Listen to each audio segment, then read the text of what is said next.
اور کیا تمہیں موسیٰ کے حال کی خبر ملی ہے؟ جب انہوں نے آگ دیکھی تو اپنے گھر والوں سے کہا کہ تم یہاں ٹھہرو، میں نے آگ دیکھی ہے، میں وہاں جاتا ہوں، شاید اس میں سے میں تمہارے پاس انگارہ لاؤں یا آگ کے مقام سے اپنا رستہ معلوم کر سکوں۔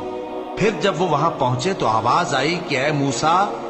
میں تو تمہارا پروردگار ہوں، تو اپنے جوتے اتار دو، تم یہاں پاک میدان یعنی طویٰ میں ہو، اور میں نے تم کو منتخب کر لیا ہے، تو جو حکم دیا جائے اسے سنو۔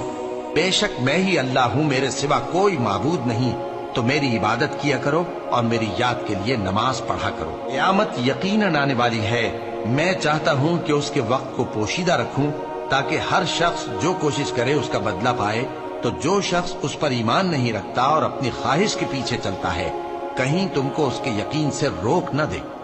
تو اس صورت میں تم ہلاک ہو جاؤ۔ اور اے موسیٰ، یہ تمہارے داہنے ہاتھ میں کیا ہے؟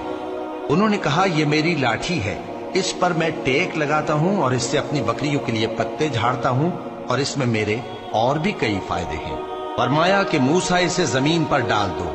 تو انہوں نے اس کو ڈال دیا اور وہ یکا یک سانپ بن کر دوڑنے لگا۔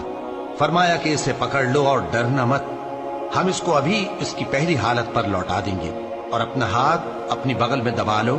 کہ وہ کسی عیب و بیماری کے بغیر سفید چمکتا دمکتا نکلے گا۔ یہ دوسری نشانی ہے تاکہ ہم تمہیں اپنے بڑے بڑے نشانات دکھائیں۔ تم فرعون کے پاس جاؤ کہ وہ سرکش ہو رہا ہے، کہا اے میرے پروردگار، اس کام کے لیے میرا سینہ کھول دے اور میرا کام آسان کر دے، اور میری زبان کی گرہ کھول دے تاکہ وہ میری بات سمجھ لے، اور میرے گھر والوں میں سے ایک کو میرا وزیر یعنی مددگار مقرر فرما، یعنی میرے بھائی ہارون کو، اس سے میری کمر کو مضبوط کر اور اسے میرے کام میں شریک کر، تاکہ ہم تیری بہت سی تسبیح کریں اور تجھے کثرت سے یاد کریں۔ تو ہم کو ہر حال میں دیکھ رہا ہے،